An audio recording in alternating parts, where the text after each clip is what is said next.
Con mis saludos e invitándolos a que no nos descuidemos frente a la pandemia, paso a leerles mi artículo de esta quincena, que es un balance de lo ocurrido en el último año y se titula A un año de la pandemia. Hubiera sido mejor equivocarnos,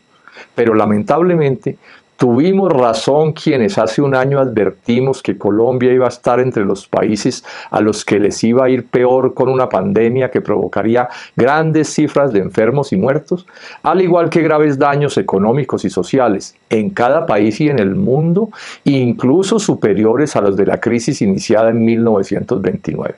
Y se confirmó que Iván Duque y la clase política que lo respalda no acertarían en las medidas que debían tomarse. A la vista quedaron las notorias fallas del sistema de salud en la atención a los pacientes, las políticas oficiales contra las IPS públicas y privadas y el escandaloso maltrato a los trabajadores de la salud, quienes, con ejemplar patriotismo y espíritu de sacrificio, han hecho inmensos esfuerzos para suplir las muchas deficiencias de una organización diseñada para priorizar las ganancias de las EPS sobre la salud de los colombianos. Al manejar los recursos públicos de la UPC, 46,5 billones de pesos anuales, como si fueran de su propiedad.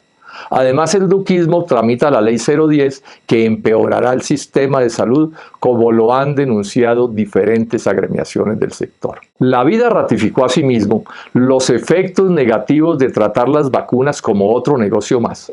porque en el mundo aumentan quienes se enferman y mueren no por falta de conocimientos científicos, sino porque las potencias económicas, al servicio de la extrema codicia de las Big Pharma, se han negado a utilizar las cláusulas de la propia Organización Mundial del Comercio que permiten darles el trato de bienes públicos para poder producirlas en cantidades suficientes y a costos menores.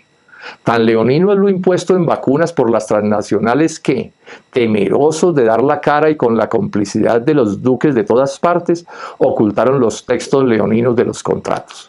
Y Colombia fue de los países que empezó a vacunar más tarde, pero es probable que sí quede entre los primeros en hacerlo con la mayor lentitud, incapacidad que no me alegra porque la evidencia demuestra que esa es un arma poderosa contra el coronavirus. Más lo peor, porque está en la base de todo lo que tan mal funciona en el mundo y en Colombia, fue que se confirmó que no era cierto que el neoliberalismo había muerto, que sus promotores renunciarían a sus concepciones a pesar de que las tantas lacras sociales destapadas por la crisis demuestran una globalización de países ganadores y perdedores, con Colombia entre estos últimos, víctimas de un modelo económico tan regresivo que ni siquiera les permite darles empleo productivo a sus naciones, condenándonos al desempleo y a una economía de mercado subdesarrollada y pobre, exceptuando a pequeñas porciones de sus territorios y actividades en las que nos movemos una parte muy menor de sus habitantes.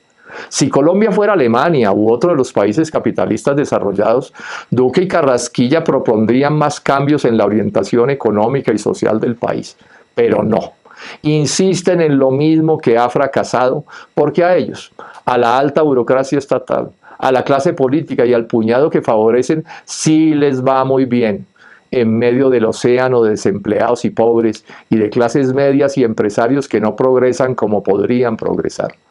Cada día se confirma la aguda frase del ingeniero australiano que dijo: Colombia progresa en las noches cuando los gobiernos duermen.